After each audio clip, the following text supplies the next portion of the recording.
El hielo bajo mis pies crujió. Un sonido suave, casi imperceptible, que en un día normal habría pasado por alto. Pero hoy sonó como una advertencia. Me quedé helado, sintiendo cómo el corazón me empezaba a latir más rápido.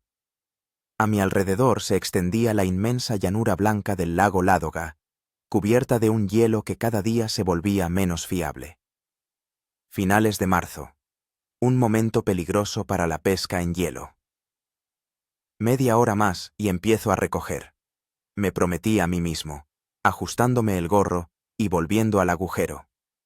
Me llamo Makar Vershinin y tengo 42 años. Llevo los últimos 15 viviendo en un pequeño pueblo a orillas del Ládoga. Me mudé aquí desde Petrozavodsk después del divorcio, cuando el bullicio de la ciudad se hizo insoportable. Aquí encontré trabajo en la escuela local, enseño física y astronomía. Y en mi tiempo libre hago algo que me ayuda a olvidarme de los problemas cotidianos: pescar. Hoy me he escapado para la última jornada de pesca en hielo de la temporada. Los meteorólogos habían pronosticado un deshielo, y todos los lugareños llevaban una semana sin salir al hielo. «No te arriesgues, Makar», me dijo ayer Stepanich, el más viejo del pueblo, cuando le comenté mis planes. Pero estaba seguro de que podría sentir el peligro a tiempo. Además, necesitaba estar solo. Ayer me llamó mi exmujer. Me comunicó que se iba a casar y que se mudaba con nuestra hija Polina a Finlandia. «Ya entiendes que allí tendrá más oportunidades», me dijo con un tono que no admitía réplicas. Polina tiene 16 años y la veo solo 2 o 3 veces al año. Ahora, al parecer, ni siquiera esos encuentros esporádicos serán posibles. El agujero delante de mí permanecía inerte. Ajusté el señuelo y volví a hundir el sedal en el agua oscura. El viento racheado me lanzaba nieve puntiaguda a la cara, obligándome a entrecerrar los ojos. En el horizonte, el cielo había adquirido un extraño tono plomizo. Con este tiempo, el pescado no suele picar, pero me daba igual. No había venido aquí por la pesca. El teléfono en mi bolsillo vibró. Lo saqué a regañadientes, esperando ver un mensaje de un compañero de la escuela, pero era el servicio meteorológico. Aviso urgente. Aumento del viento hasta 20 metros por segundo. Posible formación de grietas en el hielo del lago Ládoga. Se recomienda abandonar inmediatamente la superficie helada. Miré hacia la orilla. Había unos 2 kilómetros hasta ella, aproximadamente 20 minutos a buen paso. Frunciendo el ceño, empecé a recoger el equipo. De todos modos, no picaba nada. De repente, sentí un ligero movimiento bajo mis pies. No un golpe, sino más bien un desplazamiento suave, como si no estuviera sobre una superficie sólida, sino sobre una enorme balsa. El sonido que siguió a esto me heló la sangre. Un zumbido prolongado y grave, como un gemido, recorrió el hielo. Solté la caña y eché a correr hacia la orilla, dejando casi todas mis cosas junto al agujero. En cuestión de segundos ya estaba corriendo, resbalando sobre el hielo y tratando desesperadamente de mantener el equilibrio.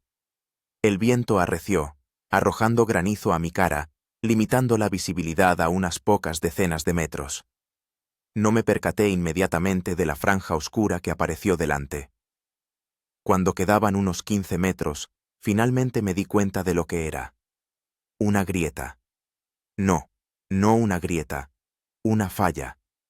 Una franja de agua abierta de unos 3 metros de ancho, o quizás más, me separaba de la orilla y se ensanchaba rápidamente. Me detuve, respirando con dificultad. Mis pensamientos se agolpaban frenéticamente buscando una solución. ¿Saltar? Demasiado ancho. ¿Encontrar un lugar más estrecho? Pero la falla, por lo que podía ver, se extendía en ambas direcciones, perdiéndose en la bruma de nieve. El teléfono, recordé, sacando el smartphone del bolsillo interior. Mis manos temblaban tanto que fallé el botón de llamada de emergencia 2 veces. Finalmente, conseguí marcar el número. «Servicio de rescate», respondió una voz femenina tranquila.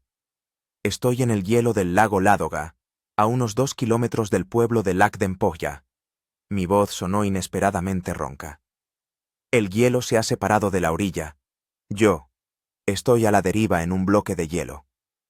Entendido. Permanezca en el lugar. No se acerque al borde del bloque de hielo. Indique si lleva algún equipo. Miré hacia mis cosas abandonadas. Estaban a unos 100 metros de mí, una pequeña mancha oscura sobre la superficie blanca. Una mochila con un termo, algo de comida, ropa de repuesto. Pero no están conmigo. Lo dejé todo cuando corrí hacia la orilla. Bien. La voz de la operadora permaneció profesionalmente tranquila. ¿Puede llegar a sus cosas de forma segura? Volví a mirar hacia el agujero. La distancia parecía enorme, y el hielo, traicioneramente poco fiable. Creo que sí. Hágalo. Manténgase en contacto.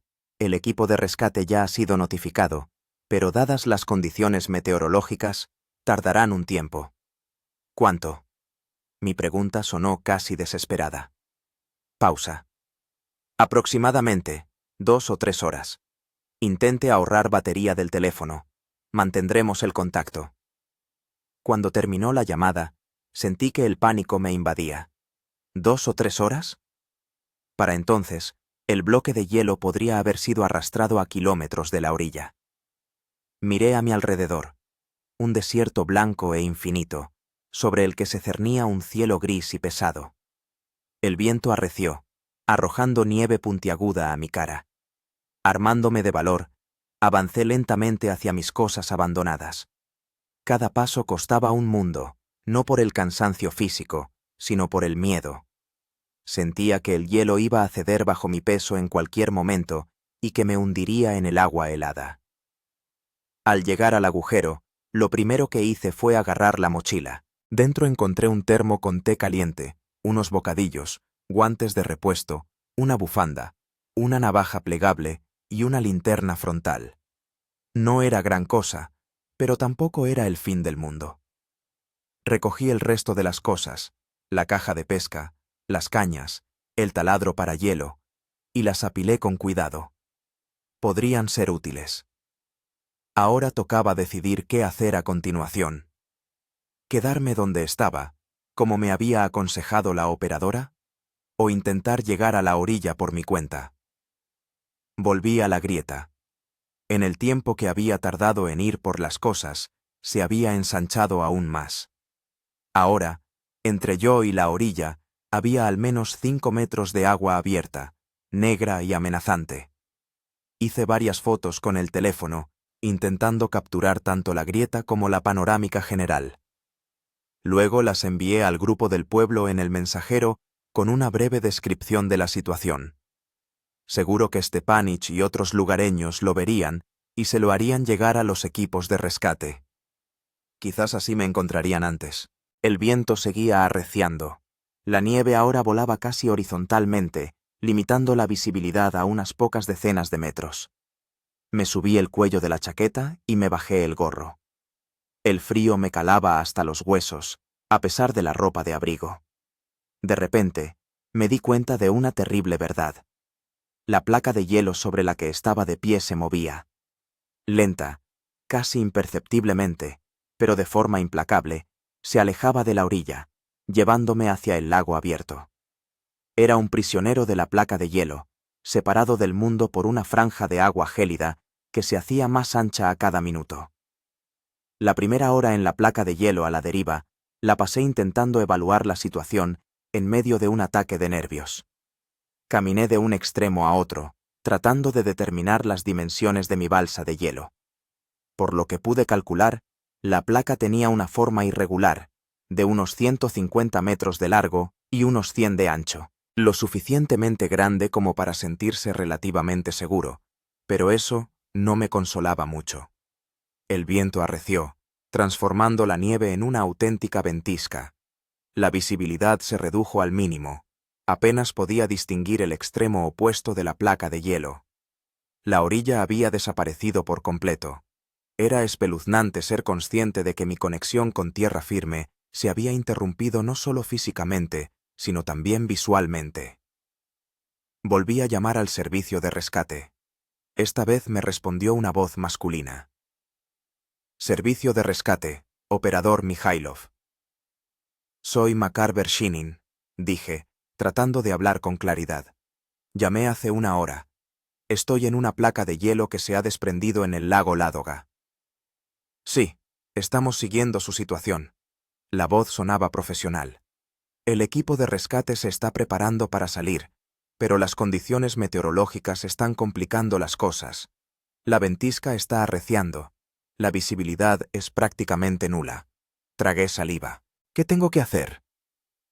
Lo primero, no se ponga nervioso. Permanezca en el centro de la placa de hielo, lejos de los bordes. Ahorre calor y energía. ¿Tiene alguna forma de construir un refugio contra el viento? Miré a mi alrededor. Solo había hielo plano y nieve. Podría intentar construir algo con nieve. Es una buena idea. Un refugio de nieve le ayudará a conservar el calor. Utilice todo lo que tenga. ¿Qué provisiones de comida y agua tiene? Un termo con té, unos bocadillos. Nada más. Raciónelos. Estamos haciendo todo lo posible para llegar a usted lo antes posible. Manténgase en contacto, pero ahorre batería del teléfono. Llame solo si cambia la situación. Después de la llamada, sentí que la desesperación me invadía. Los equipos de rescate no sabían cuándo podrían llegar hasta mí, y la ventisca no hacía más que arreciar. Tenía que actuar. Recordé que tenía un taladro para hielo, una herramienta para hacer agujeros en el hielo. Con él, podría cortar bloques de hielo. La nieve, que había estado cayendo durante horas, era lo suficientemente densa como para formar algo parecido a ladrillos. El trabajo me ayudó a distraerme de los pensamientos sombríos. Elegí un lugar en el centro de la placa de hielo, lejos de los bordes, y empecé a construir un refugio primitivo, algo a medio camino entre un iglú y una trinchera de nieve. Primero corté varios bloques de hielo con el taladro y los coloqué en semicírculo, protegiéndome del viento por el lado más vulnerable. Luego empecé a recoger nieve, compactándola con las manos, hasta formar algo parecido a paredes. El trabajo era agotador. Las manos se me enfriaron rápidamente, a pesar de los guantes. Hacía descansos para calentarme los dedos con el aliento y estirar los músculos agarrotados. Después de 2 horas tenía algo parecido a una semisfera baja, lo suficientemente espaciosa como para sentarme dentro con las rodillas pegadas al pecho. No era ideal, pero era mucho mejor que nada. Una vez que me metí en mi refugio primitivo, saqué el termo. El té caliente me quemó los labios, pero fue una sensación agradable. Me permití solo 3 pequeños sorbos, consciente de que tenía que racionar las provisiones. Luego me comí la mitad de un bocadillo. El estómago me pedía más, pero me obligué a parar. El teléfono marcaba las 16:20. La batería había bajado al 60%, y eso era lo que más me preocupaba. Sin comunicación, estaría completamente aislado del mundo. Puse el modo de ahorro de energía y desactivé todas las funciones innecesarias. Luego, envié un mensaje a Stepanich. Sigo en el témpano. He construido un refugio. La ventisca arrecia. Los rescatistas se retrasan. La batería del teléfono está casi agotada. Me pondré en contacto cada hora. La respuesta llegó casi al instante. Aguanta, Makar. Todo el pueblo lo sabe. Los rescatistas están preparando un aerodeslizador. En cuanto amain la ventisca, saldrán. Ahorra calor. Eso me tranquilizó un poco. Al menos, sabían de mí, me estaban buscando. Pero la ventisca, ¿cuándo terminaría? Miré fuera del refugio. La nieve caía a cántaros, el viento aullaba como una bestia herida. Este tiempo podía durar horas, o incluso días. Volví a meterme en mi refugio e intenté ponerme cómodo. El frío me calaba hasta los huesos, a pesar de la ropa de abrigo. Me puse unos guantes de repuesto encima de los que ya llevaba, me envolví la cara con una bufanda, dejando solo una estrecha abertura para los ojos. Estaba un poco más caliente, Pero aún no era suficiente. Los pensamientos volvían inevitablemente a mi hija. Polina. ¿Qué sentiría si supiera lo que me ha pasado? ¿Se culparía por nuestra última conversación, cuando dijo que no quería venir a pasar las vacaciones de verano conmigo? Papá, tengo otros planes. Lo siento. En aquel momento no insistí. No quería presionarla. Quizás debería haberlo hecho. El tiempo pasaba horriblemente lento. Trataba de no mirar el reloj demasiado a menudo, sabiendo que eso solo aumentaría la ansiedad. En vez de eso, empecé a recordar todo lo que sabía sobre supervivencia en condiciones extremas. En mi juventud, me aficioné al senderismo, leí literatura especializada. ¿Qué decían sobre la hipotermia? Los primeros signos: temblores, dificultad para hablar, lentitud en el pensamiento. Los más graves: cese de los temblores, muy mala señal, confusión mental, somnolencia. La última etapa: pérdida de conciencia y, en última instancia, la muerte. Ya tenía temblores notables, pero mi pensamiento seguía siendo claro. Eso era alentador. Decidí moverme cada 15 o 20 minutos, haciendo ejercicios sencillos dentro del refugio para mantener la circulación sanguínea. Cuando oscureció, la situación se volvió realmente aterradora. La oscuridad en el lago Ládoga es especial, densa, impenetrable. Encendí mi linterna frontal, pero su tenue luz solo hacía resaltar la oscuridad circundante. Fuera, la ventisca seguía rugiendo. El viento había aumentado tanto que mi frágil refugio empezó a derrumbarse gradualmente. Las paredes de nieve se desmoronaban bajo la presión de la tormenta. Salí para evaluar la situación y casi pierdo la orientación. El viento me derribaba, la nieve me cegaba. No veía más allá de la punta de mi mano. Con dificultad, a tientas, empecé a reconstruir mi refugio, añadiendo nuevos bloques de nieve y compactando las paredes. El trabajo me llevó alrededor de 1 hora, pero al menos me calentó y me dio algo que hacer. De vuelta en el refugio renovado, me permití otro sorbo de té del termo. El líquido ya se había enfriado, pero aún así me calentaba agradablemente por dentro. Revisé el teléfono. La batería había bajado al 40%. Demasiado rápido. Debía ser el frío que afectaba a la batería. Envié un nuevo mensaje a Stepanich. Sigo aguantando. El refugio ayuda. ¿Cómo está la situación con los rescatistas? La respuesta llegó unos minutos después. La ventisca no amaina. Los rescatistas esperan a que mejore el tiempo. Dicen que debería parar por la mañana. Aguanta, Makar. Por la mañana. Eso significaba al menos 10 o 12 horas más en el témpano. ¿Sería capaz de aguantar tanto tiempo? Las provisiones de comida y bebida eran escasas, el refugio poco fiable y el frío cada vez más penetrante. Decidí tumbarme, acurrucado en posición fetal para conservar el máximo calor. Puse la mochila debajo de la cabeza en lugar de almohada. Los temblores no cesaban, pero trataba de respirar profunda y rítmicamente, recordando las técnicas de relajación que había aprendido en el pasado. A pesar de todos mis esfuerzos, el sueño no llegaba. Cada ráfaga de viento, cada crujido del hielo me hacía estremecer. ¿Y si el témpano se rompiera justo debajo de mí? ¿Y si simplemente no me despertara por la mañana, congelado en el sueño?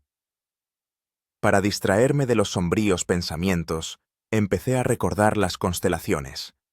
Al fin y al cabo, soy profesor de astronomía. Orión, la Osa Mayor, Casiopea. Imaginaba su posición en el cielo, unía mentalmente las estrellas con líneas. Eso me tranquilizaba un poco. De repente, sentí que el témpano debajo de mi refugio temblaba. No mucho, pero sí perceptiblemente. Luego oí un rugido bajo que se convirtió en un crujido. Salí de mi refugio, dirigiendo el haz de mi linterna a mi alrededor. En la oscuridad y la ventisca era imposible ver nada, pero sentía que algo había cambiado. Decidido a comprobar el perímetro del témpano, me moví lentamente en la dirección donde, según mis cálculos, debía estar el borde. Tuve que avanzar casi a tientas, guiándome más por la intuición que por la vista. Al cabo de unos minutos, me detuve, sintiendo que algo no iba bien. Donde antes continuaba el témpano, ahora había un vacío. Apunté con la linterna hacia abajo y vi agua oscura a unos 20 centímetros de mis pies. El témpano se había roto.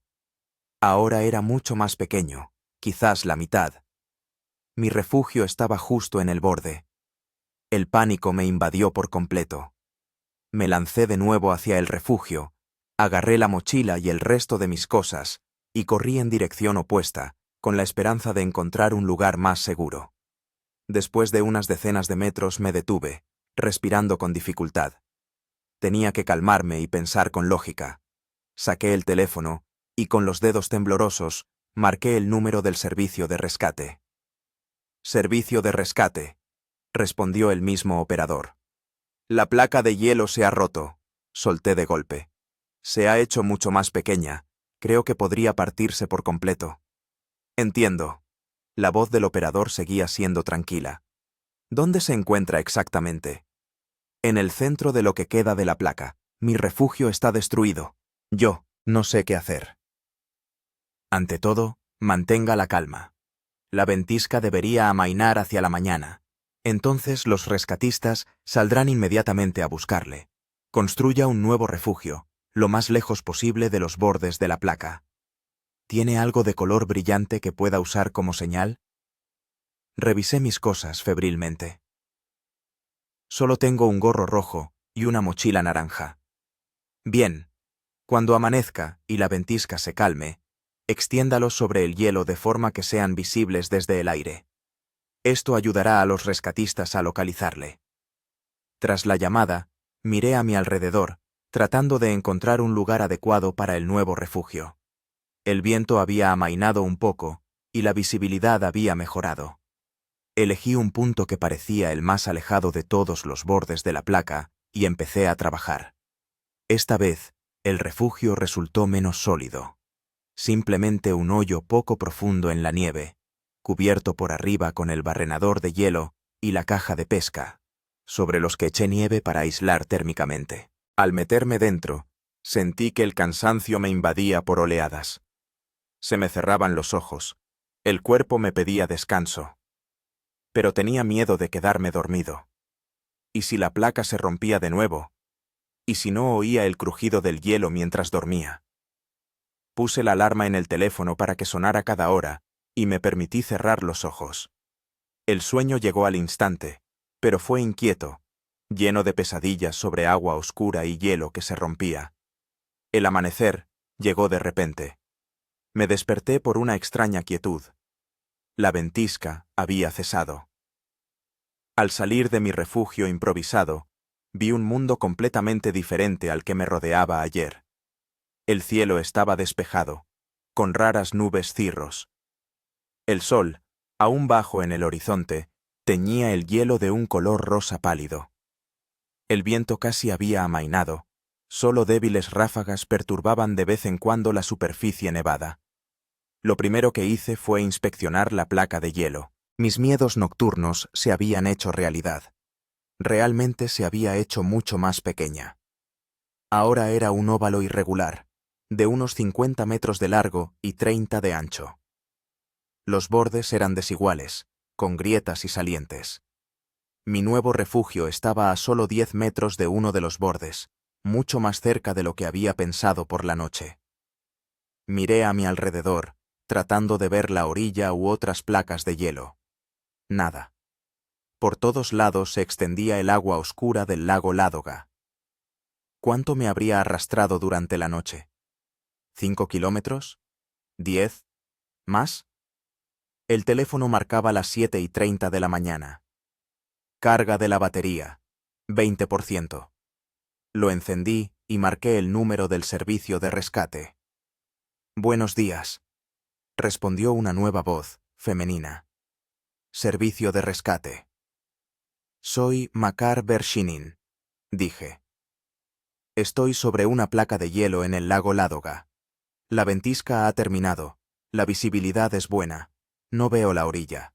Estamos al tanto de su situación. respondió la operadora. Los rescatistas partieron hace 10 minutos en una lancha de colchón de aire.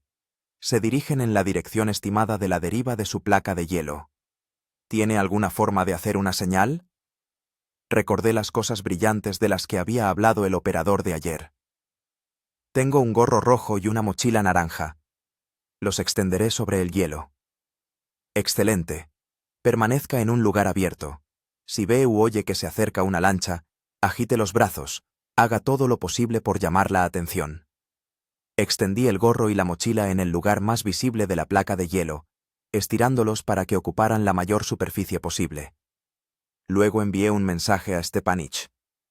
Vivo. Ventisca terminada. Rescatistas salieron. Carga teléfono a punto de agotarse. La respuesta llegó un minuto después. Aguanta. Todos rezan por ti. Rescatistas prometen llegar en hora y media. Hora y media. Era a la vez esperanzadoramente cerca y dolorosamente lejos. Decidí mirar a mi alrededor con más atención, evaluar el estado de la placa de hielo y mis provisiones.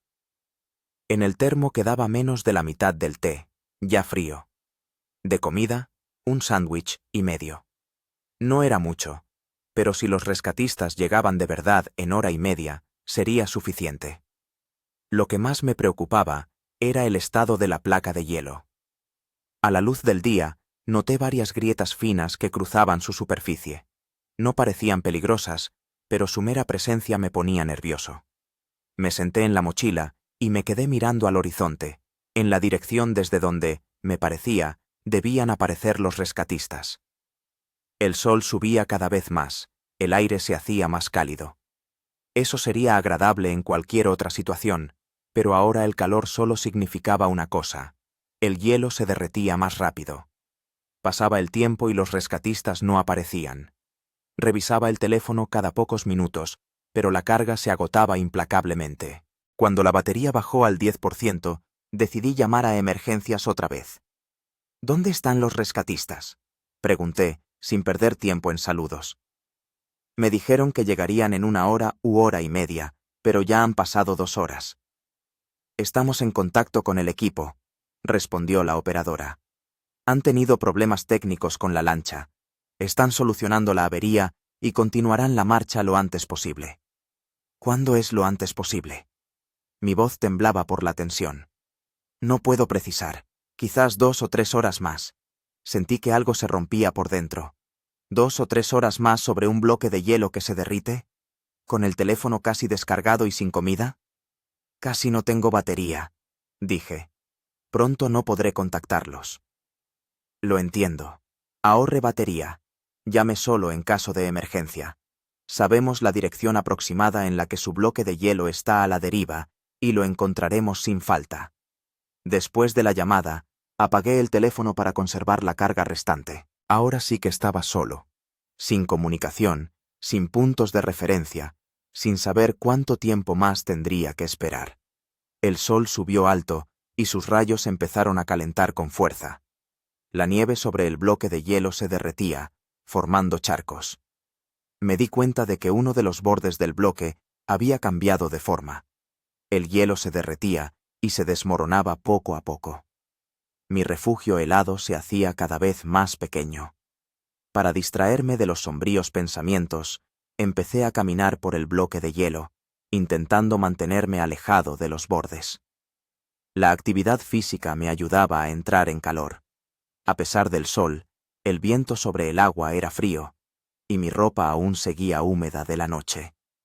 Durante una de estas caminatas, divisé un punto oscuro en el horizonte. Al principio pensé que era una ilusión óptica, pero el punto se hacía más grande gradualmente. Me quedé paralizado, esforzándome por ver bien. ¿Sería posible? El punto se convirtió en una silueta que definitivamente se movía en mi dirección. ¡Una lancha! Tenían que ser los rescatistas. Empecé a agitar los brazos, a gritar, a saltar, a hacer todo lo posible para llamar la atención. La distancia entre nosotros se acortaba y pronto pude distinguir el color naranja de la lancha de colchón de aire. Pero algo no iba bien. La lancha no se dirigía directamente hacia mí, sino que seguía una trayectoria extraña, como si la tripulación no me viera. Grité hasta quedarme afónico, agité los brazos como un loco, pero la lancha seguía de largo. Desesperado, encendí el teléfono y marqué el número de emergencias. «¡Veo una lancha!», grité en cuanto oí la voz de la operadora. «¡Pero se están alejando! ¡No me ven!». «Manténgase a la espera», respondió la mujer rápidamente. «Me pondré en contacto con el equipo». Oía cómo hablaba con alguien por otra línea, pero no podía distinguir las palabras. Mientras tanto, la lancha seguía alejándose. Mi esperanza se desvanecía con cada segundo que pasaba. «Han dado la vuelta», dijo finalmente la operadora. «Siga haciendo señales. Le están buscando». En efecto, la lancha había cambiado de rumbo y ahora se movía describiendo un amplio arco, dando vueltas alrededor de la ubicación supuesta de mi bloque de hielo.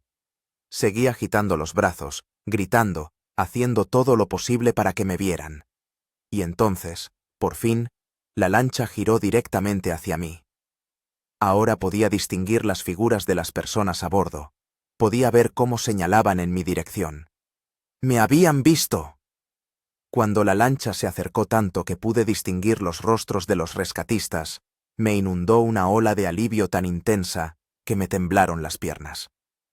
Me arrodillé directamente sobre el hielo mojado, incapaz de contener las lágrimas. La lancha se detuvo justo al borde del bloque de hielo. 2 rescatistas con trajes de color naranja brillante saltaron al hielo y se acercaron rápidamente a mí. «¿Makar Vershinin?», preguntó uno de ellos, ayudándome a levantarme. Asentí, todavía sin confiar en mi voz. «Soy Andrei, este es Víctor», se presentó el rescatista. «¿Está bien? ¿Puede caminar?». «Sí», respondí con voz ronca. «Solo tengo frío y estoy cansado». «Entendido. Subamos rápido a la lancha. Este bloque de hielo no aguantará hasta la noche». Me ayudaron a recoger mis cosas y me acompañaron a la lancha. Solo cuando estuve a bordo, en el calor de la cabina, me di cuenta de cuánto frío tenía. El temblor, que apenas había notado en las últimas horas, ahora era incontrolable. «Tome». Víctor me tendió un termo. «Té caliente con azúcar. Beba a sorbos pequeños». Acepté el termo agradecido. El líquido caliente me quemó la garganta, pero fue una sensación deliciosa. «¿Cómo me encontraron?», pregunté cuando la lancha se puso en marcha. «No fue fácil», reconoció Andrei, que estaba al timón. «Calculamos la dirección aproximada de la deriva, pero usted se había alejado más de lo que suponíamos. Además, tuvimos problemas con el motor. Tuvimos que volver a la orilla para cambiar una pieza». Ya pensé que se habían olvidado de mí. Intenté bromear, pero no sonó muy convincente. «A gente como usted no la olvidamos», respondió Víctor con seriedad. «Simplemente, a veces las circunstancias no son las mejores». Miraba a través del cristal de la cabina el bloque de hielo que se alejaba. Parecía tan pequeño y frágil. Era difícil creer que había pasado casi un día entero sobre él, balanceándome al borde de la vida y la muerte. «¿A dónde vamos ahora?», pregunté, bebiendo otro sorbo de té. «A Laidenpoya», respondió Andrei. «Allí le examinarán los médicos. Parece que no hay nada grave, pero hay que comprobarlo». Asentí y me recosté en el asiento. La tensión de las últimas 24 horas empezaba a ceder y una somnolencia me invadió. Los párpados se me hicieron pesados y me permití cerrar los ojos. Solo un minuto. Me desperté con un ligero golpe. La lancha estaba atracando en la orilla. A través de la ventanilla divisé las siluetas familiares del embarcadero de Lagdenpoja. En la orilla se había reunido un pequeño grupo de gente, los habitantes del pueblo recibiendo la lancha de rescate. «Hemos llegado», dijo Víctor, ayudándome a levantarme. «¿Cómo se encuentra?». «Mejor», respondí, aunque todo el cuerpo me dolía por el cansancio y el frío. Al bajar a tierra, vi caras conocidas entre la multitud. Stepanich, mi vecino Grishka, algunos compañeros del colegio. Sonreían, me saludaban con la mano. Detrás de ellos, una ambulancia con las puertas abiertas. ¡Makar! Stepanich se abrió paso entre la multitud y me abrazó con fuerza. ¡Estás vivo! Ya nos estábamos empezando a preocupar cuando se perdió la comunicación. Se me descargó el teléfono, expliqué, dándole unas palmaditas en la espalda al anciano. Venga. El médico de la ambulancia, acercándose, me tomó del brazo con suavidad pero con firmeza. Hay que revisarle. Obedientemente me dirigí hacia la ambulancia, girándome por última vez para echar un vistazo al lago. A lo lejos se veían témpanos de hielo dispersos, a la deriva en las aguas oscuras. Uno de ellos podía ser aquel que había sido mi refugio y mi prisión en las últimas 24 horas. En la ambulancia me examinó el médico, un joven que se presentó como Dmitri. Me midió la presión arterial, la temperatura y me auscultó los pulmones. Hipotermia leve, concluyó. Nada grave, pero necesita calor, descanso y comida caliente. Le recomiendo pasar la noche en el hospital en observación. No, negué con la cabeza. Prefiero irme a casa. Allí tengo calor, comida y descanso. Dmitri vaciló, pero al final accedió. Está bien, pero ante cualquier empeoramiento, llame inmediatamente. Y mañana venga obligatoriamente a una revisión. Se lo prometí y salí de la ambulancia. Stepanich me esperaba, moviendo los pies de un lado a otro. Vámonos a mi casa, me propuso. Mi mujer ya está haciendo esquí, y luego te llevo a casa. Asentí agradecido. La idea de un plato de esquí caliente me parecía ahora la cima de la felicidad. De camino a casa de Stepanich, me enteré de que la noticia de mi aventura se había extendido por todo el pueblo. La gente había estado siguiendo la situación, preocupada, rezando. Algunos incluso habían ido a la orilla con prismáticos, con la esperanza de ver mi témpano. Tu hija ha llamado, dijo Stepanich como quien no quiere la cosa cuando ya estábamos llegando a su casa. Le dije que estabas de pesca y que pronto volverías. No quería asustar a la niña. Asentí, agradeciéndole su tacto. Polina. Tendré que llamarla en cuanto llegue a casa. Solo escuchar su voz, asegurarme de que todo está bien con ella. La casa de Stepanich me recibió con calor, confort y el aroma de esquí recién hecho. Su mujer, Ana Petrovna, se desvivió por mí, sentándome a la mesa, poniéndome comida, sirviéndome té. Comí en silencio, disfrutando de cada sorbo, de cada bocado. Nunca antes una comida sencilla me había parecido tan deliciosa. Después de comer, Stepanich me llevó a casa. Al cruzar el umbral de mi apartamento, sentí una extraña mezcla de alivio y vacío. Todo estaba como siempre. Libros en las estanterías, una taza sucia en el fregadero, un periódico sin terminar en la mesa. Pero algo había cambiado. Yo había cambiado. Lo primero que hice fue darme una ducha caliente, para quitarme de encima las últimas 24 horas. El frío, el miedo, la desesperación. Luego, envuelto en un albornoz caliente, me senté junto a la ventana con una taza de té recién hecho. Afuera empezaba a oscurecer. El Ládoga se veía a lo lejos, oscuro, peligroso, indiferente. Saqué el teléfono, lo puse a cargar y marqué el número de mi hija. Después de varios tonos, ella contestó. ¿Papá? Hola. Te llamé ayer. Lo sé, cariño, dije, sintiendo un nudo en la garganta. Estaba ocupado. ¿Cómo estás? Bien. En su voz había una nota de cautela. ¿Ha pasado algo? Estás raro. Guardé silencio, decidiendo si debía contarle la verdad. Al fin y al cabo, tiene 16 años, ya no es una niña. Tuve un pequeño percance pescando, dije, intentando hablar con calma. Me quedé atrapado en un témpano de hielo que se desprendió. Pero todo salió bien, los rescatistas me sacaron. Silencio al otro lado de la línea. ¿Polina? Podrías haber muerto. Su voz temblaba. Y yo ni siquiera me habría enterado a tiempo. No habría podido ir a despedirme.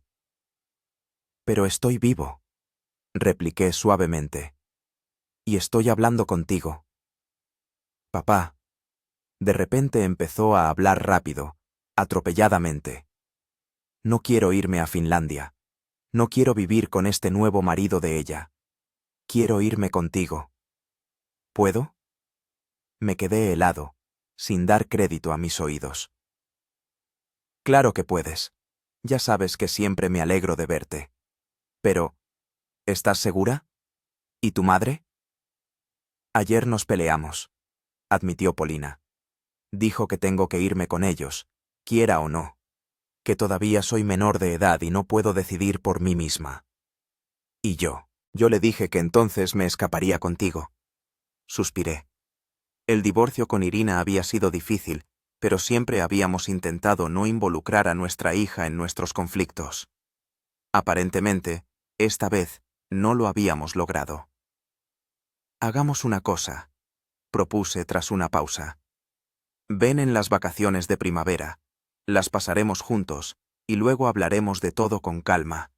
¿De acuerdo? De acuerdo. En su voz se notó un alivio. Gracias, papá. Y... me alegra que estés bien. Yo también, cariño. Yo también. Después de hablar con mi hija, me quedé un buen rato sentado junto a la ventana, contemplando el lago que se oscurecía. Curiosamente, no sentía ni miedo ni aversión hacia el Ládoga, a pesar de que casi se convierte en mi tumba. Más bien, respeto y una nueva comprensión. La vida es frágil e impredecible. A veces uno necesita estar al borde para darse cuenta de lo que realmente importa. Para mí, eso era mi hija, mi casa, mi trabajo, cosas simples y cotidianas que daba por sentado. Me terminé el té frío y me fui a dormir. Mañana será un nuevo día, y lo recibiré con gratitud. Los siguientes días transcurrieron en una extraña neblina. Físicamente me recuperé bastante rápido. El médico del ambulatorio, después de examinarme, dijo que solo había sufrido una leve hipotermia y agotamiento nervioso. Ha tenido suerte, concluyó, extendiéndome una receta para vitaminas y calmantes. Normalmente, estas historias terminan de forma mucho más trágica. Pero psicológicamente, todo era más complicado. Por las noches me despertaba empapado en sudor frío, convencido de que todavía estaba a la deriva sobre un bloque de hielo en medio del lago.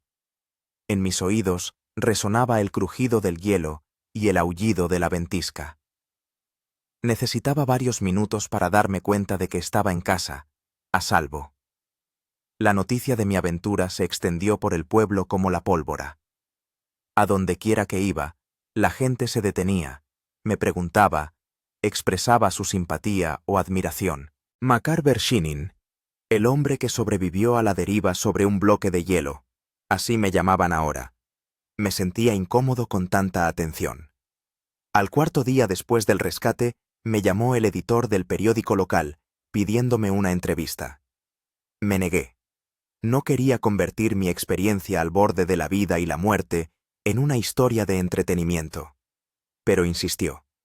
La gente debe saber sobre los peligros del hielo primaveral. Su historia puede salvar vidas. Al final accedí, pero con la condición de que el énfasis se pusiera en la advertencia sobre el peligro, y no en la glorificación de mi persona. La entrevista salió al día siguiente bajo el título El prisionero del bloque de hielo advierte. El hielo primaveral es traicionero. Para mi sorpresa, el artículo estaba escrito con respeto y sin sensacionalismo. Una semana después del incidente, volví al trabajo. Al entrar en la escuela, sentí las miradas de los alumnos y los compañeros. Algunos susurraban, otros me señalaban abiertamente. La directora, Nina Pavlovna, me recibió en la entrada de la sala de profesores. Makar Sergeyevich, me alegra verlo con buena salud, dijo, estrechándome la mano. Todos estábamos muy preocupados. Gracias, Nina Pavlovna, respondí.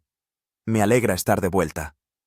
Por cierto, bajó la voz, Nos han contactado de la televisión regional. Quieren hacer un reportaje sobre su aventura. Les dije que le daría sus datos de contacto. Suspiré. Era de esperar. No creo que acepte. No quiero llamar la atención. Ella asintió con comprensión. Como usted diga. Pero sepa que su historia puede ser una lección importante para muchos. La primera clase de ese día era en 9º grado. Astronomía.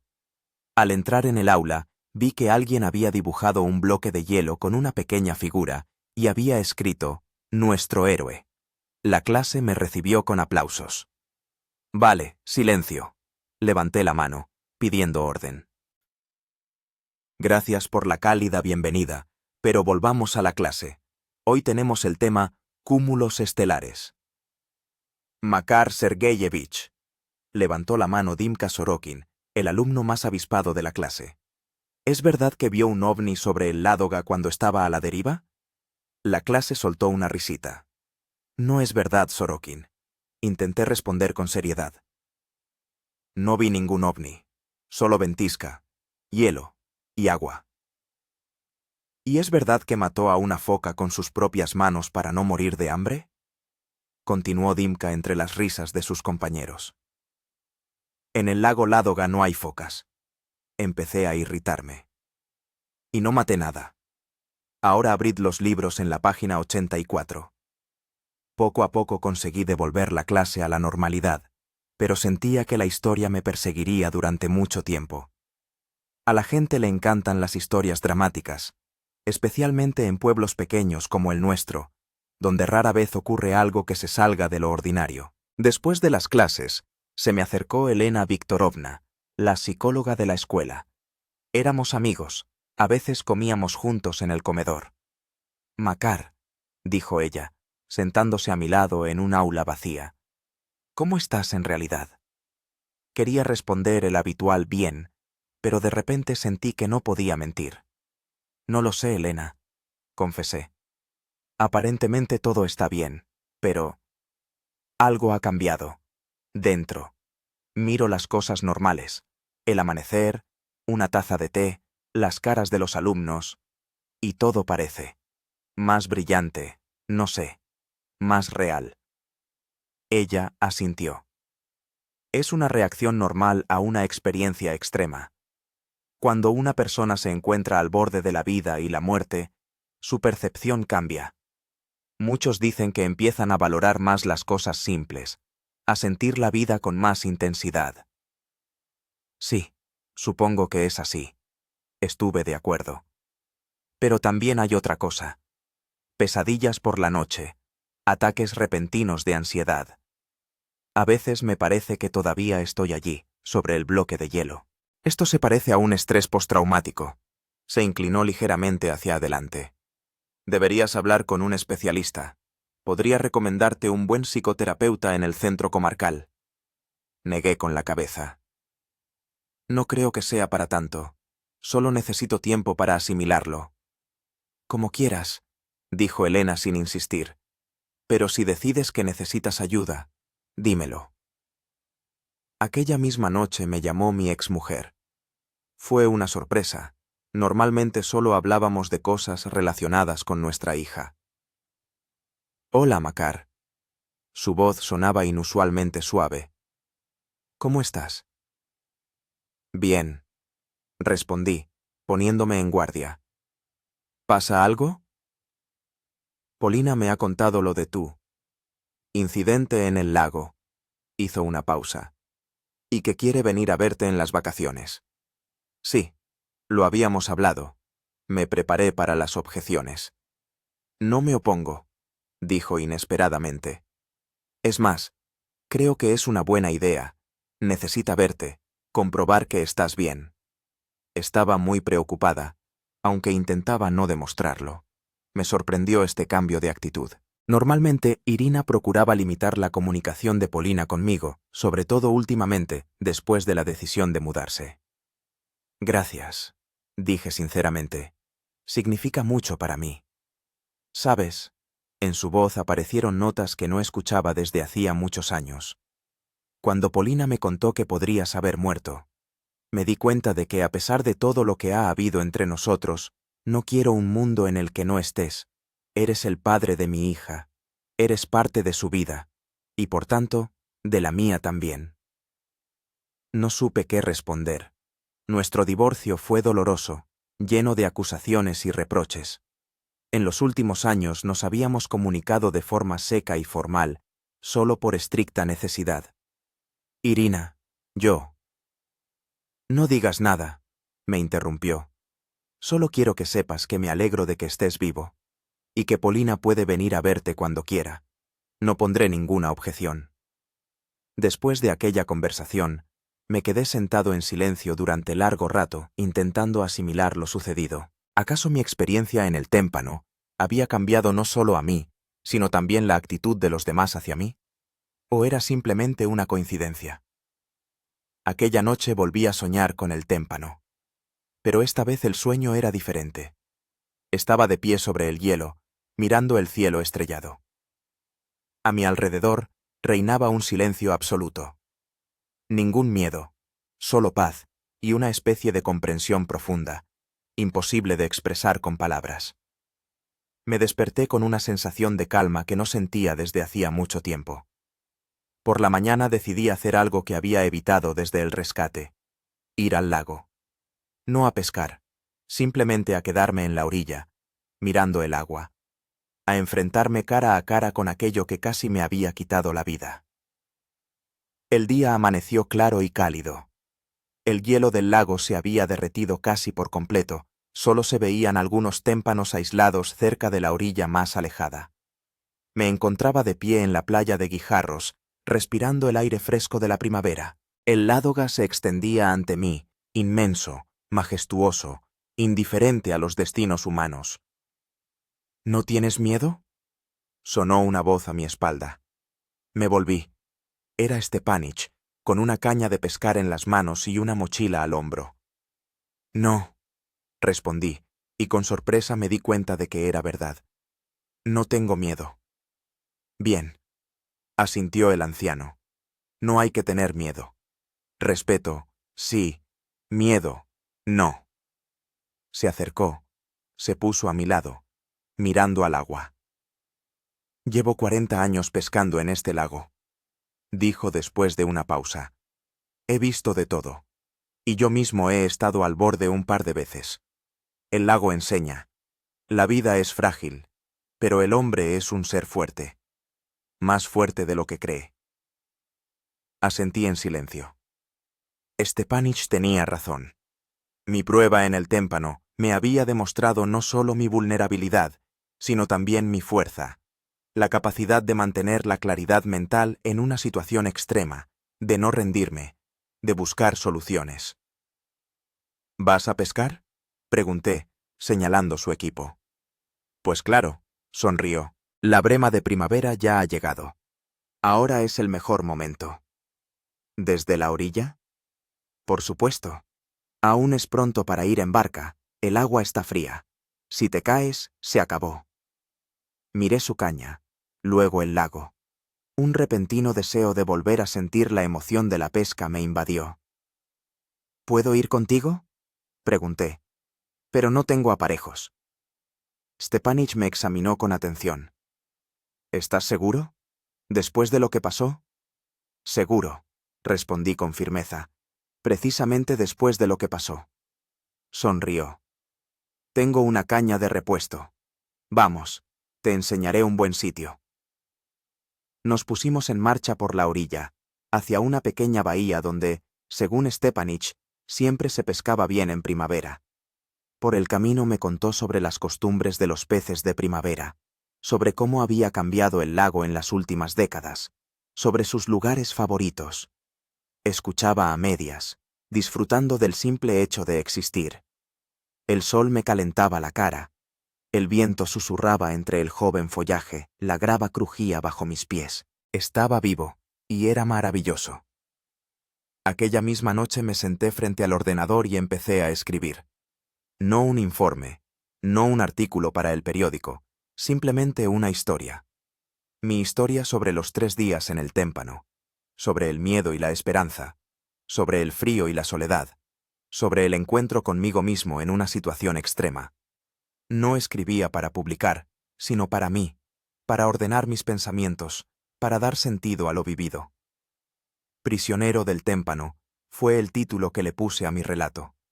Las palabras fluían con libertad, las imágenes eran vívidas y reales. Era como si reviviera aquellos días, pero ahora desde una distancia segura, con la comprensión de que todo había quedado atrás. Después de terminar de escribir muy pasada la medianoche, releí lo escrito. La historia era honesta, sin adornos ni glorificaciones. Describí tanto mi miedo como los momentos de desesperación y los errores que cometí, pero también los momentos de belleza que logré vislumbrar incluso en aquella situación. El cielo estrellado sobre el témpano, el amanecer sobre el Ládoga, los caprichosos dibujos de la escarcha en la superficie del hielo. Al día siguiente, le envié el relato a Polina por correo electrónico. No sé por qué decidí compartirlo precisamente con ella. Tal vez quería que entendiera mejor por lo que había pasado. O simplemente necesitaba una opinión sincera de alguien cercano. Su respuesta llegó al cabo de unas horas. Papá, es increíble. Era como si estuviera allí contigo. Daba miedo leerlo, pero no podía parar. Deberías enseñárselo a alguien más. No es solo una historia de supervivencia, es una historia de vida. Estoy orgullosa de ti. Y tengo muchísimas ganas de verte. Cuento los días para las vacaciones. Te quiero. Sus palabras me conmovieron hasta la médula. Tal vez mi experiencia en el témpano, con todo su horror, también trajo algo positivo. Me ayudó a restablecer el vínculo con mi hija, que en los últimos años se había vuelto cada vez más frágil. Siguiendo el consejo de Polina, decidí mostrar el relato a otra persona, a Elena Viktorovna, la psicóloga del colegio. Si alguien podía valorar la veracidad psicológica de mi descripción, era ella. Elena leyó el relato en una sola noche y me llamó de inmediato. «Makar, es impresionante», me dijo sin rodeos. «Has descrito con una precisión asombrosa los estados psicológicos de una persona en una situación extrema. No es solo un relato de supervivencia, es un profundo estudio de la psique humana bajo presión».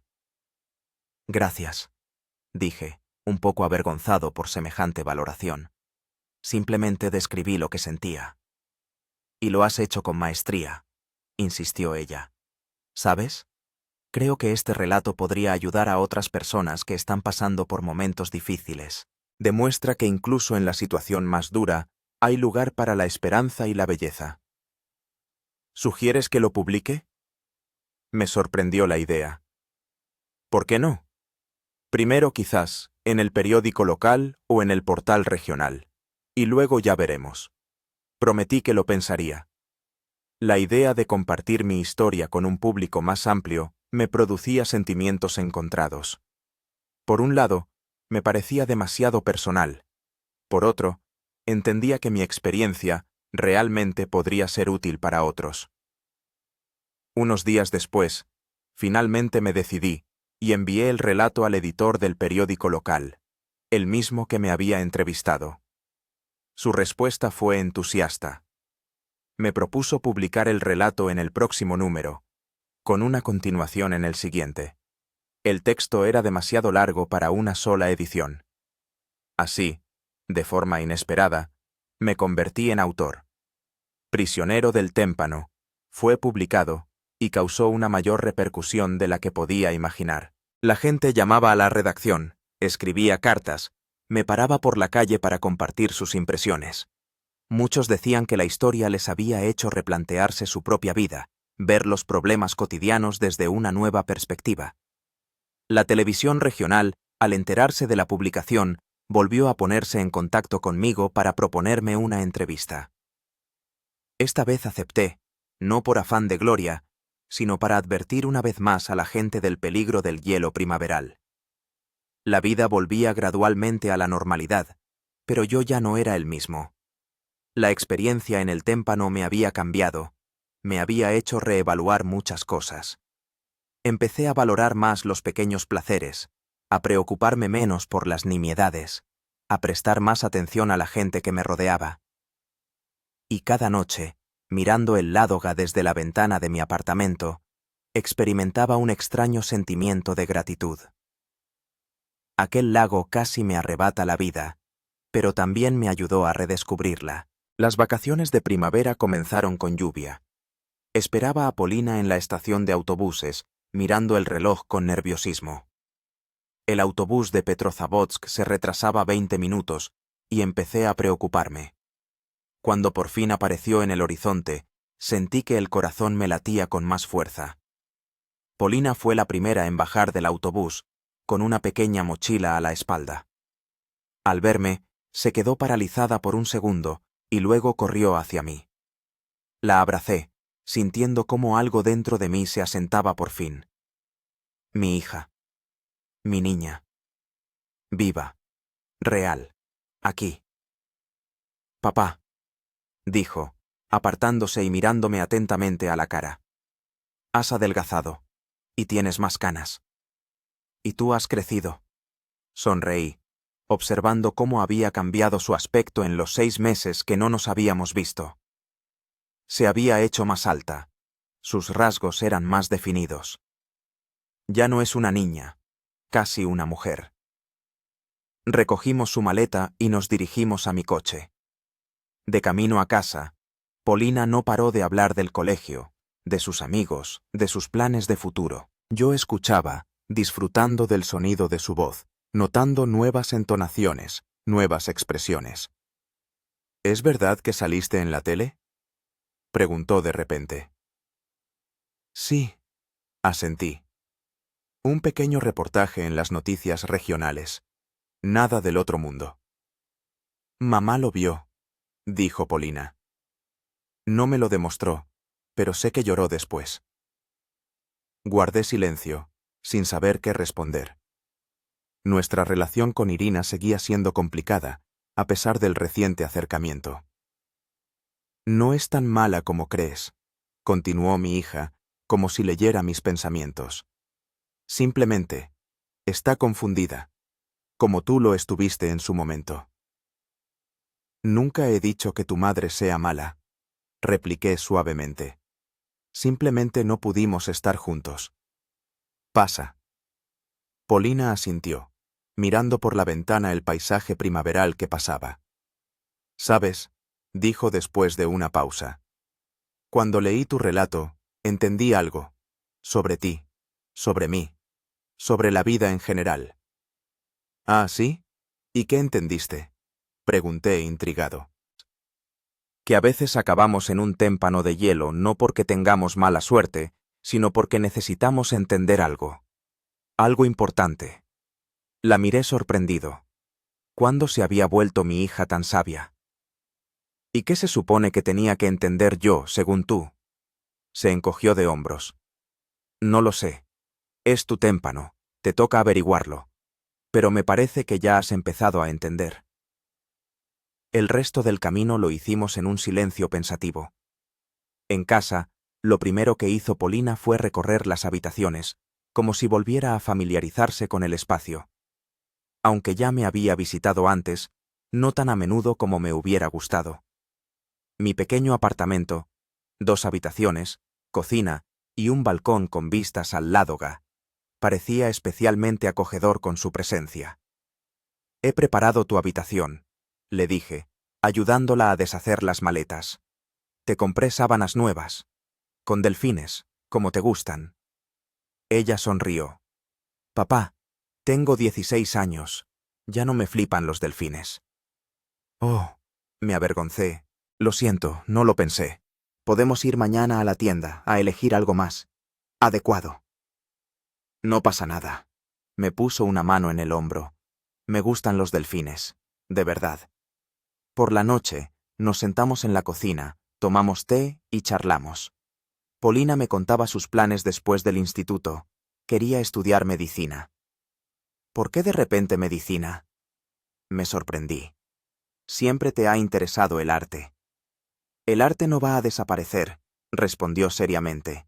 Seguiré dibujando de todas formas. Pero después de tu historia, Entendí que quiero ayudar a la gente. Ayudar de verdad, ¿entiendes? Asentí, sintiendo una extraña mezcla de orgullo y tristeza. Mi hija estaba creciendo, definiendo su camino. Y, al parecer, mi experiencia en el témpano había influido en su elección más de lo que imaginaba. Por cierto, hablando de tu historia, dio un sorbo a su té. Le enseñé tu relato a mi profesora de literatura. Le encantó. Dijo que era literatura de verdad, no solo un reportaje. ¿De verdad? Me sorprendí. No me considero un escritor. Simplemente describí lo que viví. Quizá por eso salió tan bien. Se encogió de hombros Polina. Sin invenciones, solo experiencia pura. Dijo que deberías escribir un libro. ¿Un libro? Me reí. ¿Sobre qué? ¿Sobre 3 días en un témpano de hielo? No solo sobre eso, dijo mi hija seriamente. Sobre lo que hubo antes y lo que vino después. Sobre cómo te cambió. Sobre el Ládoga. Sobre la gente de aquí. Sobre la vida en un pequeño pueblo a orillas de un gran lago. Podría ser interesante. Me quedé pensativo. La idea de un libro me parecía extraña, pero no absurda. Al fin y al cabo, me había gustado escribir. Era una forma de ordenar mis pensamientos, de dar sentido a lo vivido. Lo pensaré, prometí. Y mientras tanto, decidamos qué haremos mañana. Las vacaciones son cortas, hay que aprovechar cada día. Los días siguientes pasaron volando. Polina y yo paseamos por los alrededores. Fuimos a un pueblo vecino a una feria. Preparamos juntos las cenas. Vimos películas antiguas. Le mostré mis lugares favoritos a orillas del Ládoga, una pequeña bahía donde el agua era especialmente transparente, un cabo rocoso con vistas al lago, un pinar en una colina. Un día, de pie en la orilla, me preguntó: ¿Ahora no tienes miedo? ¿Después de lo que pasó? Miré el agua. El Ládoga estaba tranquilo ese día, casi sereno. El hielo hacía tiempo que se había derretido, y nada recordaba mi peligrosa aventura. No, respondí con sinceridad. No tengo miedo. Respeto, sí. Entiendo que puede ser peligroso, sí, pero miedo no. Has cambiado, papá, dijo Polina pensativamente. Te has vuelto. Más tranquilo, no sé, más seguro. ¿De verdad? Me sorprendí. Yo mismo no había notado ningún cambio especial en mí. Sí, antes siempre estabas. Como si no estuvieras del todo en tu sitio. Como si una parte de ti estuviera siempre en otro lugar. Y ahora estás aquí. Por completo. Su observación me sorprendió por su exactitud. En efecto, antes solía sentirme fuera de lugar. Después del divorcio, después de mudarme a este pueblo, incluso en la escuela, entre los alumnos y los compañeros, siempre tenía la sensación de que la vida real estaba ocurriendo en algún lugar, más allá del horizonte. Ahora ese sentimiento había desaparecido. Estaba aquí, en este momento, con mi hija, junto al lago que casi me quita la vida. ¿Sabes?, dije mirando el agua. Cuando estaba en ese témpano, hubo un momento en que pensé que no sobreviviría. Y en ese momento me di cuenta de que, si moría, solo me arrepentiría de una cosa, de no haber pasado más tiempo contigo. Polina me tomó la mano en silencio. Te quiero, papá, dijo simplemente, y no quiero irme a Finlandia. ¿Y qué pasa con mamá? ¿Su nuevo marido? Hablé con ella antes de venirme, dijo Polina, mirando fijamente al frente. Le dije que quiero quedarme en Rusia, terminar el instituto aquí, entrar en la facultad de medicina. Ella no estaba encantada, pero aceptó que es mi decisión. ¿Y dónde vas a vivir?, pregunté, sintiendo que el corazón me latía más deprisa. Si no te importa, contigo. Al fin me miró. Por lo menos este último curso, y luego ya entraré en la universidad y viviré en la residencia. La abracé, incapaz de expresar con palabras lo que sentía en ese momento. Mi hija quería vivir conmigo. Después de tantos años separados, encuentros esporádicos y conversaciones telefónicas, podíamos volver a ser una familia. Por supuesto que no me importa, dije, cuando por fin pude hablar. Seré feliz. Pero, ¿estás segura? La vida aquí no es para nada como en Petrozavodsk, y menos aún como sería en Finlandia. Un pueblecito pequeño, oportunidades limitadas. Estoy segura, dijo con firmeza. Me gusta aquí. Y el instituto es bueno, tú mismo lo has dicho. Además, sonrió, tendré un profesor particular de física y astronomía. Entraré en medicina sin problemas. Esa noche estuvimos hablando largo y tendido sobre los aspectos prácticos de su mudanza. Había que hablar con Irina, tramitar el traslado al instituto de aquí, solucionar el tema del empadronamiento. Pero todos esos problemas parecían insignificantes comparados con lo principal. Mi hija volvía a mi vida. Antes de acostarme, cuando Polina ya se había ido a su habitación, salí al balcón. El lago Ládoga brillaba a la luz de la luna, misterioso y hermoso. Pensaba en los extraños giros del destino que me habían conducido a este momento, en cómo la cercanía de la muerte me había enseñado a valorar la vida, en cómo una sola decisión, salir al hielo aquel día, lo había cambiado todo. A la mañana siguiente me desperté con una idea clara. Voy a escribir un libro. No solo sobre los 3 días en el témpano, sino sobre toda esta historia. Sobre la vida antes y después, sobre el Ládoga, sobre la gente, sobre el regreso de mi hija, sobre cómo a veces hay que perder el suelo bajo los pies para entender de verdad lo que importa. En el desayuno le conté esta idea a Polina. «Lo sabía», exclamó, a punto de derramar el té. «Será un libro increíble, papá, estoy segura». No sé. Yo era menos optimista. Nunca he escrito nada más largo que los manuales del instituto, pero quiero intentarlo. Lo conseguirás. Me apretó la mano. Tú sobreviviste 3 días en un témpano de hielo. Después de eso, escribir un libro es coser y cantar.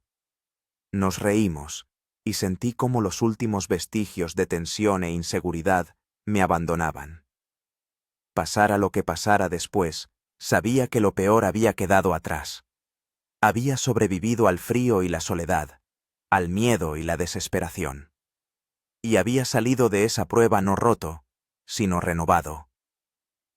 El último día de las vacaciones, Polina y yo decidimos hacer un pequeño picnic en la orilla. El día era cálido y soleado, uno de esos raros días de primavera en los que ya se siente la proximidad del verano. Extendimos una manta en la arena, sacamos el termo con té, los sándwiches, la fruta. Sentados junto al agua, hablamos del futuro. De cómo cambiará nuestra vida cuando Polina se mude conmigo. De sus planes para la facultad de medicina. De mi futuro libro. «¿Sabes?», dijo ella, mirando al lago. «Creo que todo pasa por algo, incluso las cosas malas. Pasan para llevarnos a donde tenemos que estar». «Te estás poniendo filosófica», sonreí. «Pero puede que tengas razón. Si no hubiera sido por aquel témpano, ahora no estaríamos aquí sentados juntos, planeando nuestra vida en común». «Exacto», asintió. «A veces hay que perder el control para encontrarse a uno mismo». Miraba a mi hija con orgullo y asombro. ¿Cuándo se había vuelto tan sabia, tan profunda? A los 16 años yo era mucho más superficial y frívolo.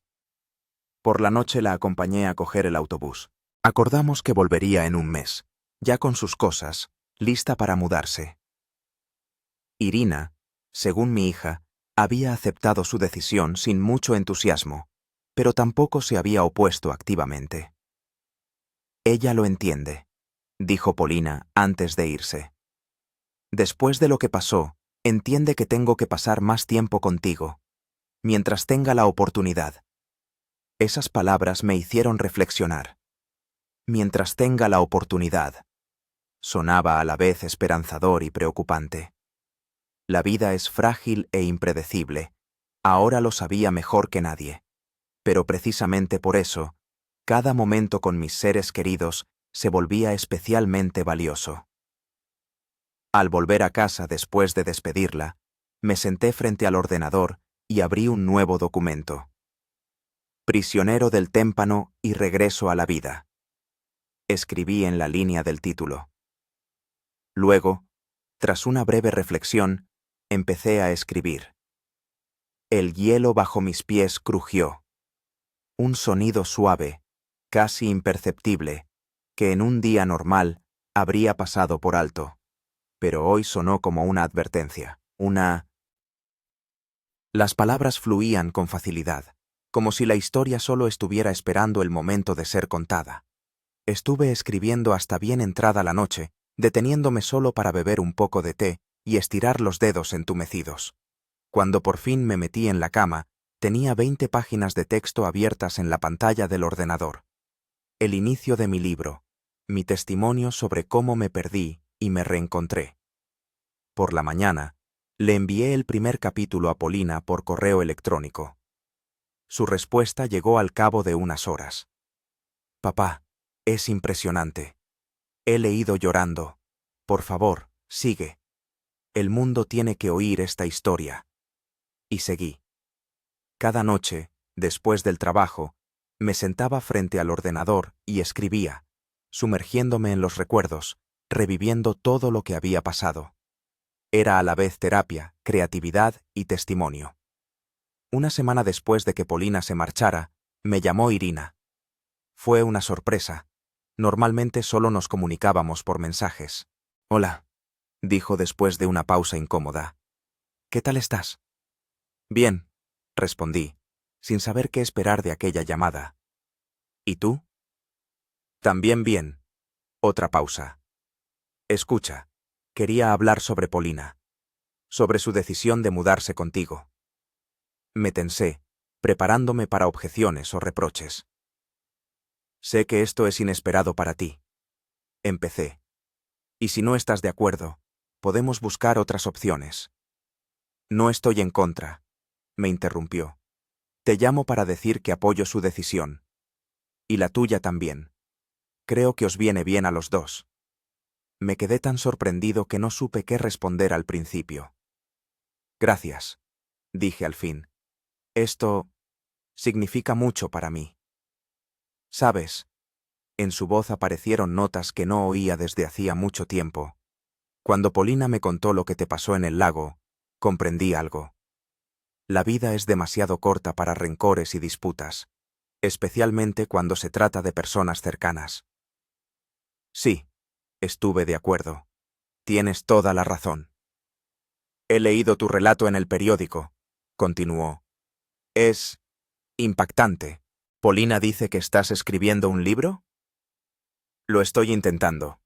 Todavía estaba un poco en shock por lo mucho que había cambiado su actitud. No estoy seguro de que salga algo que valga la pena, pero quiero intentarlo. Claro que saldrá algo bueno, dijo con una firmeza inesperada. Siempre has escrito bien. ¿Recuerdas cuando en la universidad me hacías todos los trabajos? Sonreí al recordar nuestros años de estudiantes. Entonces todo era más sencillo. Éramos jóvenes, estábamos enamorados, confiábamos en el futuro. Lo recuerdo, dije. Siempre decías que tenía talento para las palabras. Es verdad. En su voz se notaba una sonrisa. Úsalo. Cuenta tu historia. Merece la pena. Después de aquella conversación, escribí con una energía renovada. La historia se desarrollaba, se enriquecía con detalles, se hacía más profunda y compleja. Describía no solo los acontecimientos en sí, sino también su influencia en mi vida, en mi percepción del mundo, en la relación con mi hija y mi exmujer. Cuando Polina regresó un mes después, ya con las maletas, lista para una nueva vida, tenía casi la mitad del libro terminada. Ella leía cada nuevo capítulo, daba consejos, hacía preguntas que me ayudaban a profundizar en el tema. La vida entró en un nuevo ritmo. Por la mañana iba al colegio. Por el día me ocupaba de las cosas cotidianas, Por la noche Polina y yo cenábamos juntos. Hablábamos de sus estudios, de mi libro, de planes para el futuro. Y después, cuando ella se ponía a estudiar, yo escribía. A veces hasta altas horas de la noche, a veces solo un par de horas, según me permitiera la inspiración. El libro crecía como un organismo vivo. En él aparecían nuevas líneas argumentales, nuevos temas, nuevas reflexiones. Se convirtió no solo en una historia sobre la supervivencia en un bloque de hielo, sino en una reflexión sobre la vida, sobre su fragilidad y valor, sobre los vínculos entre las personas, sobre la naturaleza y el hombre, sobre el miedo y la esperanza. Cuando terminé el manuscrito, lo envié a varias editoriales, sin esperar una respuesta concreta. Para mi sorpresa, 2 se interesaron de inmediato. Después de algunas negociaciones, firmé un contrato con una pequeña editorial especializada en prosa documental y memorias. La editora, una joven llamada Vera, estaba entusiasmada con el manuscrito. No es solo una historia de supervivencia, dijo durante nuestra primera reunión. Es una reflexión filosófica sobre la vida, presentada en forma de aventura. Muy moderno y muy profundo. Trabajar con la editorial llevó varios meses. Vera sugirió algunos cambios en la estructura, aconsejó ampliar algunos episodios, reducir otros.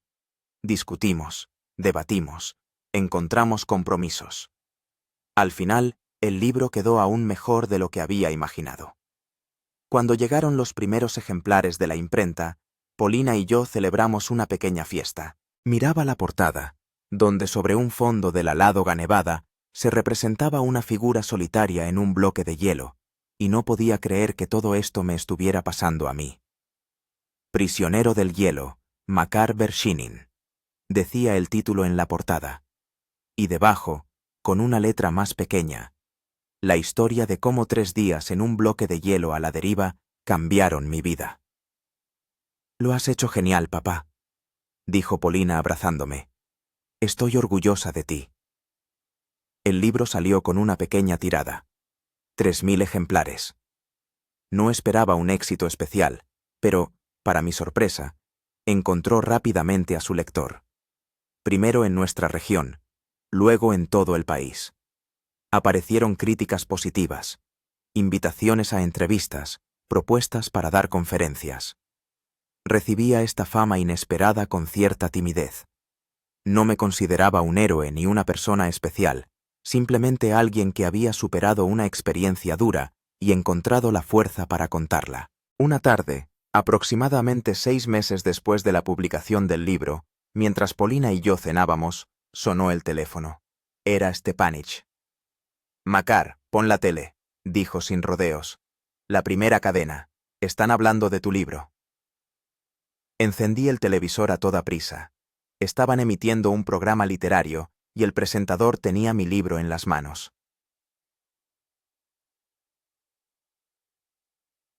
Un relato sorprendentemente honesto y profundo sobre cómo una situación extrema puede convertirse en un punto de inflexión en la vida. Decía. El libro de Vershinin no es solo una historia de supervivencia, es una reflexión filosófica sobre la esencia del ser humano, sobre la fragilidad de la vida y la fortaleza del espíritu. Polina y yo nos miramos, sin dar crédito a lo que oíamos. «Papá», susurró ella, «eres famoso». Negué con la cabeza. «No yo, sino la historia. Parece que ha sido importante para mucha gente». Después de aquella emisión, la popularidad del libro creció aún más. La editorial lanzó una segunda edición, luego una tercera. Me invitaban a la televisión, a la radio, a festivales literarios. No aceptaba todas las invitaciones, prefería mantener cierta privacidad, pero poco a poco me fui acostumbrando a mi nuevo papel, el de escritor, el de persona cuya historia inspira a otros. Un día me llamaron del Ministerio de Situaciones de Emergencia. Querían utilizar mi historia con fines educativos, para advertir sobre los peligros de la pesca en hielo y para enseñar las normas de conducta en situaciones extremas. Acepté encantado. Si mi experiencia podía ayudar a salvar vidas, sería el mejor resultado posible. La vida había cambiado, pero al mismo tiempo seguía siendo la misma. Seguía dando clases en la escuela, vivía en mi pequeño apartamento con vistas al Ládoga y pasaba las tardes con mi hija. Pero ahora también tenía otra vida, la de escritor, la pública, la relacionada con el libro y su inesperado éxito. Polina se preparaba para entrar en la Facultad de Medicina y, a juzgar por sus buenas notas, tenía muchas posibilidades. Hablábamos a menudo del futuro, de cómo viviría en una gran ciudad, estudiaría, conocería gente nueva. Sabía que la echaría de menos, pero también sabía que nuestro vínculo era ya lo bastante fuerte como para soportar la distancia. A veces, en los días especialmente claros, íbamos a la orilla del Ládoga. Nos sentábamos en las rocas, mirábamos el agua, hablábamos de todo y de nada. El lago ya no me provocaba ansiedad ni miedo, solo respeto y una extraña sensación de gratitud. Un día, en uno de esos días, Polina me preguntó: «Papá, si pudieras volver atrás y cambiar algo, ¿no te habrías adentrado en aquel hielo?». Me quedé pensando. Era una pregunta difícil. Por un lado, aquellos 3 días en el témpano de hielo habían sido los peores de mi vida. Por otro, precisamente ellos habían provocado los cambios que habían hecho mi vida más plena y significativa. «No lo sé», respondí con sinceridad. «Creo que no. No cambiaría nada. Todo lo que pasó tenía que pasar. Así, y en ese momento». Ella asintió, como si esperara esa respuesta. «¿Sabes?», dijo mirando al agua. «A veces pienso que el Ládoga desprendió ese témpano a propósito, para que pudieras detenerte, pensar, comprender algo importante, como si te hubiera dado una lección». «Puede ser», sonreí, aunque como científico, debería decir que solo es una coincidencia de factores físicos: temperatura, viento, estructura del hielo. «¿Y como escritor?». Se giró hacia mí. Miré al lago, que se extendía hasta el horizonte. Majestuoso, misterioso, lleno de vida y de peligro.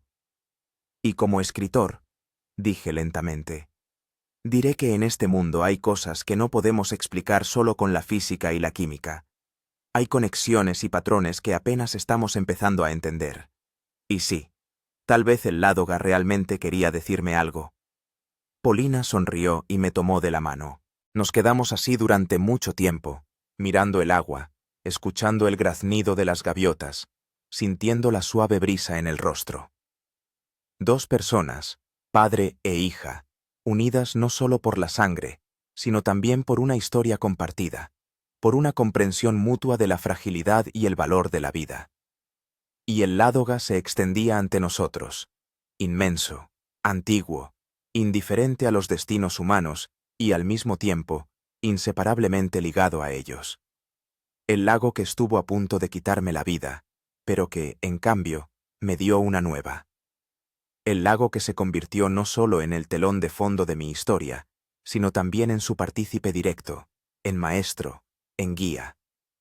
Estuve prisionero del témpano solo 3 días. Pero las lecciones que saqué de aquella experiencia me acompañarán toda la vida. Ha pasado 1 año desde mi rescate. El Ládoga empieza de nuevo a cubrirse de hielo, los días se acortan y las noches se hacen más frías. Estoy de pie junto a la ventana de mi apartamento, observando cómo la primera nieve cubre lentamente la tierra. Muchas cosas han cambiado durante este año, pero muchas otras siguen igual.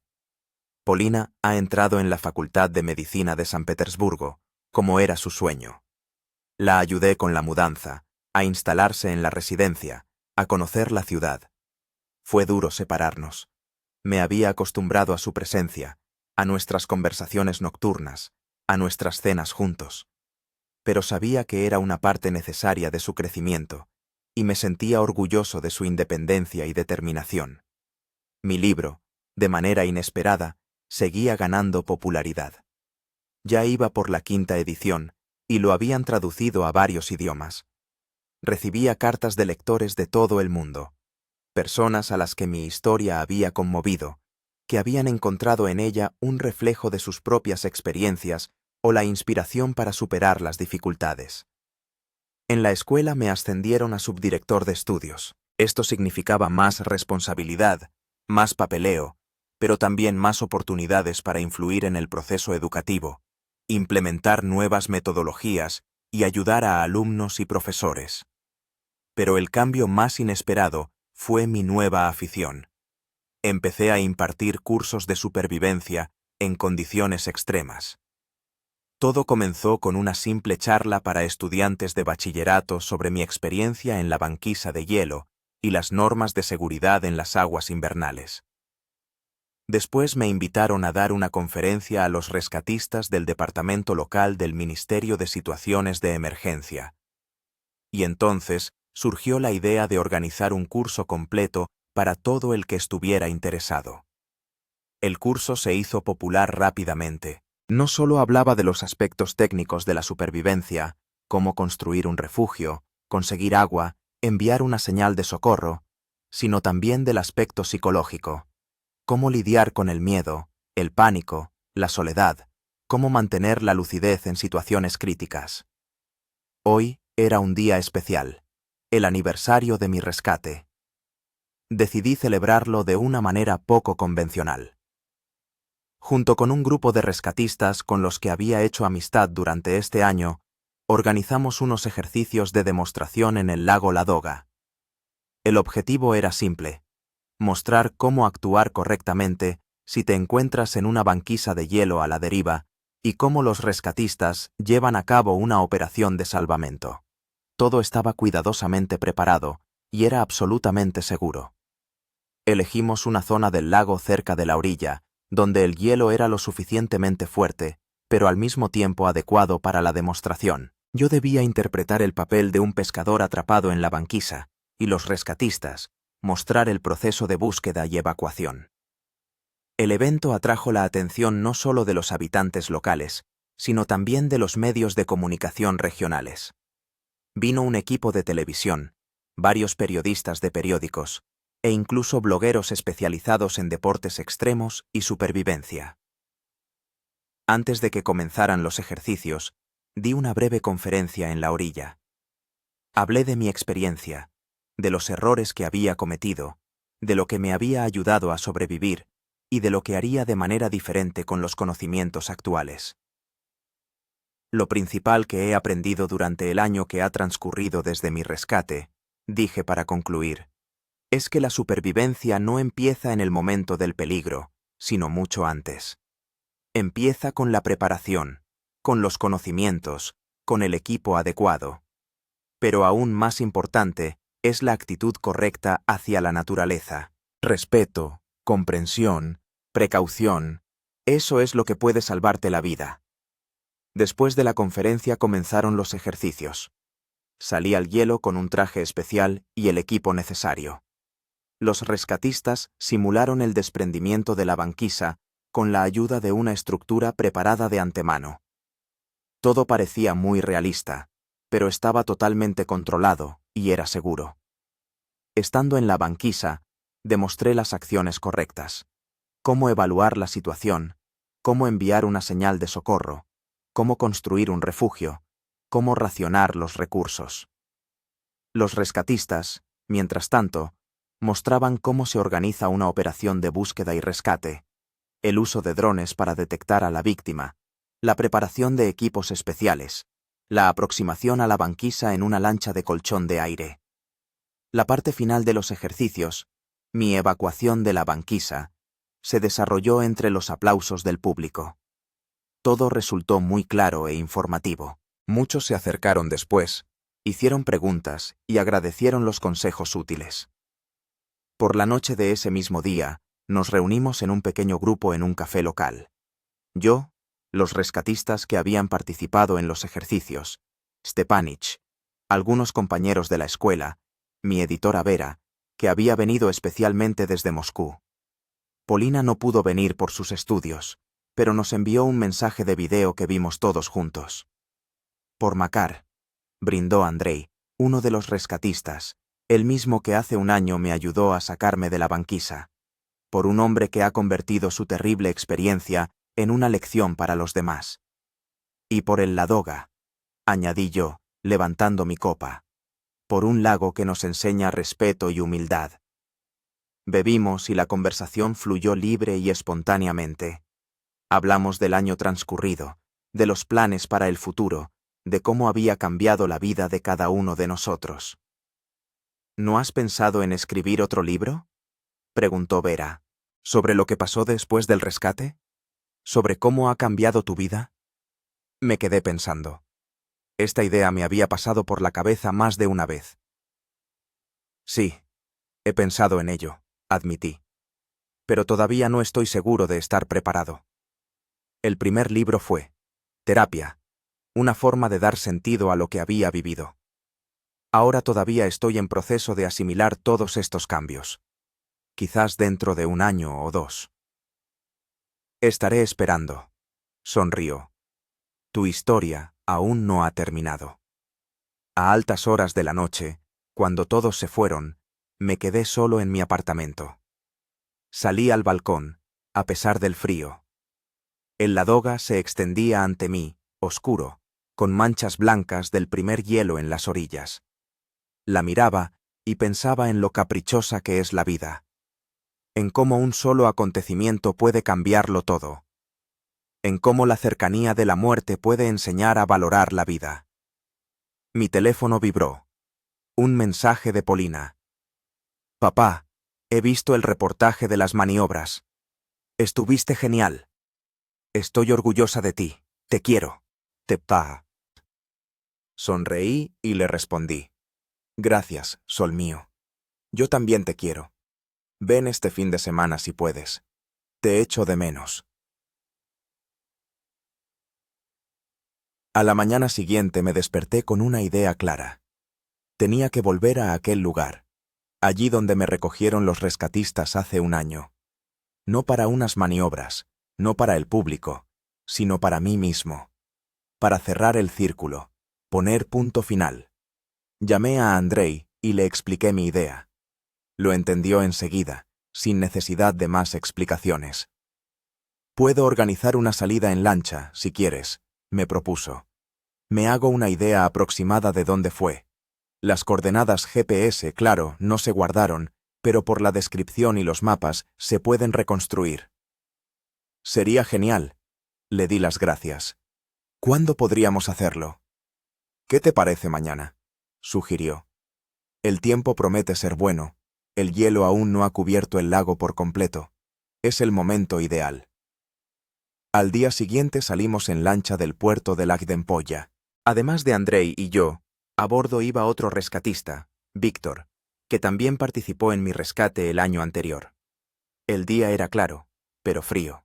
El agua del lago era de un azul oscuro, casi negro, con témpanos flotando. Navegamos durante aproximadamente 1 hora, alejándonos de la costa. Andrei consultaba el mapa, unas notas, y a veces cambiaba de rumbo. Finalmente, paró el motor. Creo que es por aquí, dijo, mirando a su alrededor. Más o menos un par de kilómetros. Es imposible ser más precisos.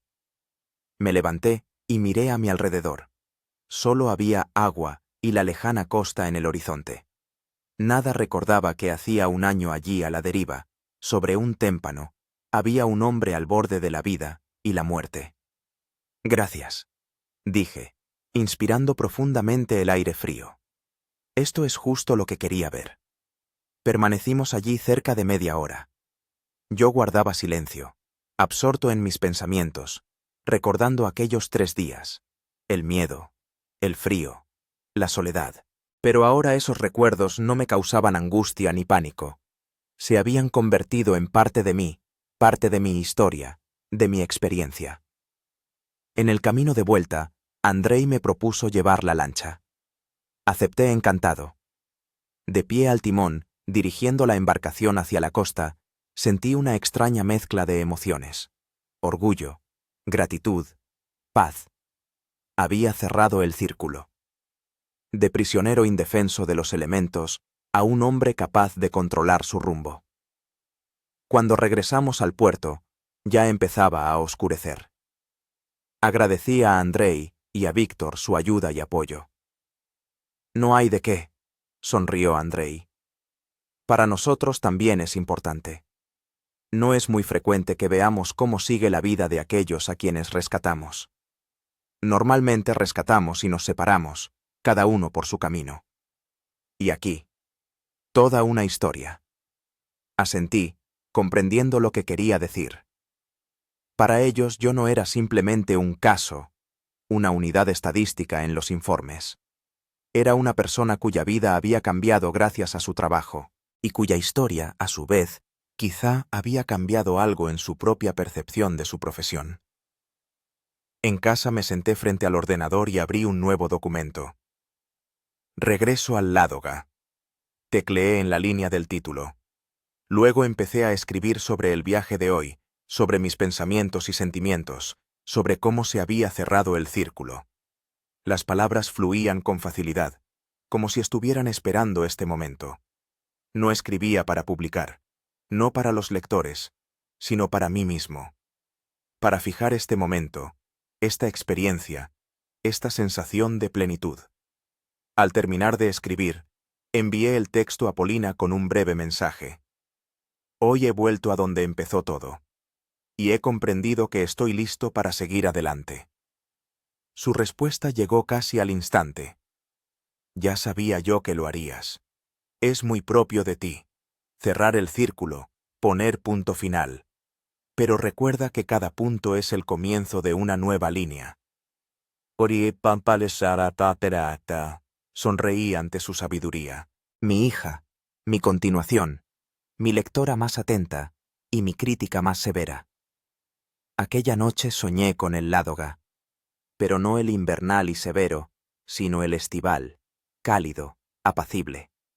Navegaba en una barca por aguas tranquilas, el sol brillaba intensamente, los pájaros cantaban a mi alrededor. No estaba solo, a mi lado estaba sentada Polina y, en la popa, Stepanik con una caña de pescar. Reíamos, hablábamos de cosas sin importancia, disfrutábamos del momento. Al despertarme, me quedé un rato tumbado, recordando el sueño. Me había dejado una sensación de paz y de que todo estaba en su sitio, como si el propio Ládoga me hubiera enviado ese sueño para mostrarme. Todo está bien, todo es como debe ser. Durante el desayuno recibí un mensaje inesperado de Irina. He visto el reportaje de las maniobras. Eres un valiente. Polina está muy orgullosa de ti. Y yo también. Estas sencillas palabras me conmovieron más de lo que esperaba. Nuestra relación con mi exmujer a lo largo de este año se había convertido, si no en amistosa, al menos en respetuosa. Podíamos hablar tranquilamente de asuntos relacionados con Polina, e incluso a veces hablábamos de nuestras vidas.